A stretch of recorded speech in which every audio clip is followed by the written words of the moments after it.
तुम ऐसे रहो यदि तुमने सतलोक जाना है, और यहाँ काल की भांग पीनी है तो फिर यहीं रह जाओगे, तुम्हारा नशा उतरे को नहीं। मान बढ़ाई जमपुर जाई, तुम होए रहो दास समदासा। मान बढ़ाई में रहोगे तो काल के लोक में रहोगे।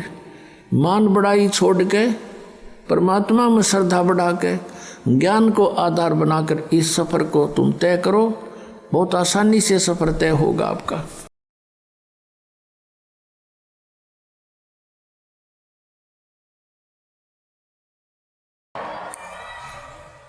इन कार कोठियान के सिर में मारेगा, सारी उम्र खोदी इन कोठी बनाने में, कार खरीदने में, अर्थ कल मृत्यु हो जा। गधा बना फिर कुत्ता बन के अंडे सैर सपट्टे करता। तो ये हमने ज्ञान नहीं था, हम देखा लाएंगे। अब बच्चा जो है बचपन से कोई बुराई नहीं करता, 90% बुराई या जो भी क्रिया है समाज से सीखता है। अब देखा कोई बालक ऐसे सिगरेट पी रहा लंबी लंबी करके, तो दूसरा भी शुरू करे, जबकि उसको एक्सेप्ट नहीं करता शरीर उसका। पहली बार पीवा आँखों में पानी आवे है, फिर लेकिन देखा फिर चाहे कुछ भी हो करना ही है, और दिखाना मैं भी पीता हूँ। तो ये बकवादें छूट जाएंगी। हम सबसे पहले सब बुराई हटानी पड़ेंगी, फिर वो टेंशन खत्म हो जाएगी। जैसे मजदूर है बेचारा, अब वो काम कर रहा है, अब उसको टेंशन है कि 2 बेटियां ब्यानी हैं, कैसे करूँगा, उससे ये लाना है, उससे ये लाना है, ऐसे करूँगा, कहाँ से पैसे लूँ। और फिर जब ये समस्या परमानेंट हल हो जाएंगी कति। और वैसे नहीं, ये ज्ञान होगा।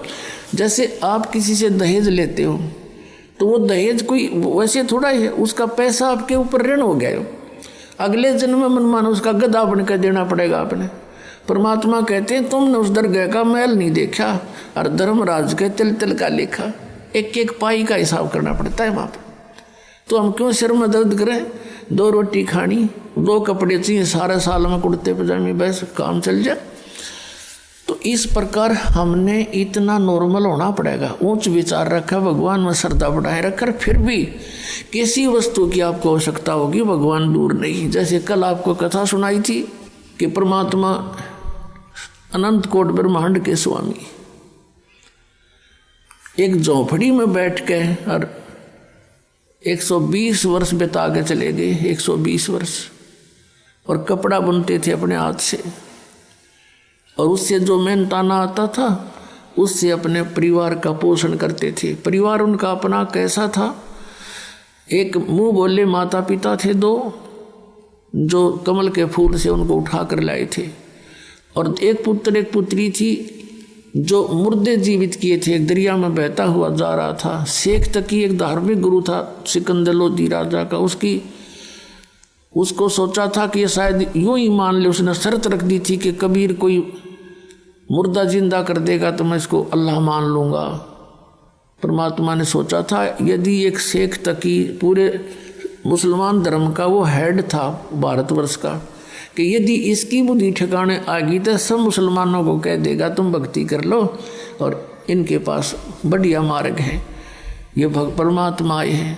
तो उन्होंने इस सोच करके एक मुर्दा किसी ने बहा दिया था, जल प्रवाह कर देते हैं कुछ कबीले, उनको ना जलाते हैं ना दबाते हैं मिट्टी में। तो वह सैकड़ों व्यक्तियों के सामने परमात्मा ने वो आत्मा धर्मराज से छुटवा के वापस के छोड़ इसको वापस और जीवित कर दिया था। और वो बच्चा फिर 12-13 वर्ष की उम्र का था, वो कबीर साहब ने अपने साथ अपने पुत्र के रूप में रखा था। उसने आत्मा ने ज्ञान हो गया था कि हमारा पिता तो वास्तव में ये है।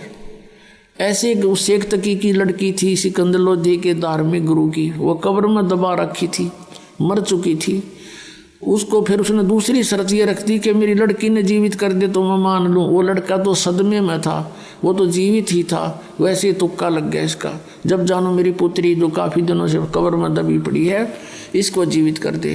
कई हजारों व्यक्तियों के सामने परमात्मा ने कब्र फुड़ा के वह लड़की भी ऊपर से छुड़वा के धर्मराज से वापस जीवित करवा दी थी। जब वो बेटी सामने आके खड़ी हुई, परमपिता ने कहा जा बेटी तेरे पिता के साथ, शेख तकी के साथ। उस लड़की ने 1.5 घंटा प्रवचन किए थे कि ये जनता वालों ये परमात्मा आए हैं, मेरी तो तैयारी हो गई थी पशु बनने की, ये वहाँ से छुड़वा के लाए हैं मुझे और जीवित किया, तुम भी आ जाओ शरण में। तो उस बेटी ने कह दिया था मेरे को तो अपना पिता मिल गया जिसकी मुझे खोज थी। वो अपने उस संसारिक पिता के साथ नहीं गई थी। तो ये 2 बालक थे, वो भी 12-13 साल की आयु की थी लड़की, और 2 माता पिता थे। तो उस परिवार का पोषण करके इसलिए दिखाया कि तुम ऐसे रहो यदि तुमने सतलोक जाना है, और यहाँ काल की भांग पीनी है तो फिर यहीं रह जाओगे, तुम्हारा नशा उतरा को नहीं। मान बढ़ाई जमपुर जाई, तुम होए रहो दासम दासा। मान बढ़ाई में रहोगे तो काल के लोक में रहोगे। मान बढ़ाई छोड़ के परमात्मा में श्रद्धा बढ़ा के ज्ञान को आधार बनाकर इस सफ़र को तुम तय करो। बहुत आसानी से सफ़र तय होगा आपका, और परमात्मा बहुत सहज मिलेगा। अब फिर ये जब सब समस्याएं हमारी हल हो जाएंगी, और फिर भी कोई ऐसी बात आएगी तो दाता दूर नहीं। परमात्मा ने यही करके दिखा था कि किसी ने उनके साथ बकवाद कर दी थी, चिट्ठी डाल दी, 18 लाख व्यक्ति आगे इकट्ठे हो गए, खाना खिलाओ, भोजन दो, 3 दिन, और साथ में 2 हर और 1 असरफी, कि ऐसा सबको दिया जाएगा। इस लालच में दुनिया इकट्ठी होगी।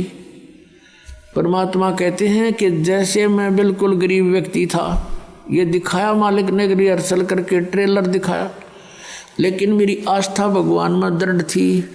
मैं कंगाल था, मैंने सब कुछ मालिक पर सौंप दिया था। कहते हैं सर्वस्व सौंप देत साहेब को काज जिन्हों के सरिया। जो सर्वस्व सौंप देते हैं मालिक पर, कहते हैं फिर दाता हाजिर खड़ा रहता उसके लिए। फिर ये दिखा के देखो मेरे लिए परमात्मा ने केशव रूप बना लिया था, तो वो थे तो खुद ही, और केशव रूप बना के देखो 18 लाख व्यक्तियों को 3 दिन तक भोजन भी दिए, 2 हर भी दे दी, कंबल, और साथ में असरपी यानी 10 ग्राम सोना डेली प्रत्येक खाने के बाद दिया। तो तुम भी यदि इतना विश्वास करोगे और यहाँ माया जोड़ कर नहीं धरोगे, फिर देखना मैं कैसे करके दिखाऊंगा। एक समय पुण्यात्माओं, हम क्या हैं? हम परमात्मा की भक्ति करते हैं, और हम परमात्मा के ज्ञान से अपरिचित होने से फिर अपने हिसाब से ही चलते हैं। आदरणीय गरीबदास साहिब जी को परमेश्वर मिले थे कबीर देव जी, और फिर वो वाणी परमात्मा की उन्होंने लिखवाई। उस वाणी को पढ़कर बहुत से अनुयायी भी होने लगे गरीबदास साहिब जी के जाने के बाद। और पुण्यात्मा जो होती है वही परमात्मा की खोज में लगी हैं, तो वो किसी ना किसी गुरु के पास अवश्य चले जाते हैं, और उस संत के बताए मार्ग पर वो करते हैं। अब जैसे और उनके होते हैं वो पिछले संस्कार, पिछले पुण्य होते। जैसी भी आपको शास्त्र अनुकूल साधना मिल गई, तो ये आपके वर्तमान में किए हुए पुण्य भी आपके साथ होंगे। तो जैसे ये राधा स्वामी पंथ बना है, जैसे शिवदयाल जी थे, ये बहुत अच्छी पुण्यकर्मी प्राणी थे। आगे रास्ता मिला नहीं, स्वयं प्रभु बन गया, कोई गुरु धारण किया नहीं। आप पे परमात्मा कबीर जी की वाणी को और गुरु नानक देव जी की वाणी को, इनको पढ़ा के आप पे मन गढ़ंत मंत्र बनाकर और बन गया प्रभु हठ योग करके। और उसको साथ साथ और बहुत से प्राणी और बिगड़ गए उसके साथ, उसको परम धड़ी मान के। एक व्यास के अंदर जयमल सिंह जी हुए हैं, उन्होंने उनसे नाम लिया, उन्होंने व्यास में एक डेरा स्थापित कर दिया। उस श्री जयमल सिंह जी के एक श्री सावण सिंह जी संत उनके शिष्य हुए। अब सावण सिंह जी के जो संत शिष्य आगे बहुत से बने, उनमें से एक बिलोचिस्तानी शाह मस्ताना खेमामल जी, जिसने सच्चा सौदा सिरसा के अंदर एक स्थापना कर दी डेरे की। अब देखो श्री सावन सिंह जी के शिष्य तो बताते हैं लाखों की संख्या में थे, लाख के आसपास, उन्हें 1.25 लाख के आसपास बता रहे नाम दिया। तो उनमें से ये खेमामल जी ही क्यों प्रभु बन गए? अलग से उसको कोई नाम देने का आदेश भी नहीं दिया, क्योंकि ये कैसे अपने आप में अलग से गुरु पद बना लिया। उसमें सिद्धियाँ भी थी, बहुत से उनके प्रमाण हैं कि औरों को उसने बहुत सी राहत भी दे दी, कुछ सुख भी दिए हैं। तो वो कैसे था? वो इसकी अपनी पूंजी थी, पिछले संस्कार थे इसके, पुण्य थे इसके, और अन्य लाखों थे वो ना पन पे ऐसे एकदम। तो ये पिछले संस्कार से ही उसके कुछ थोड़े बहुत पूंजी थी, धन था भक्ति का, वो खत्म हो गया। अंत में इंजेक्शन रिएक्शन से उसकी मृत्यु हुई, वह बैटरी डाउन होगी, पिछले जन्म में चार्ज की हुई। तो ऐसे जीवन व्यर्थ होता है इनका।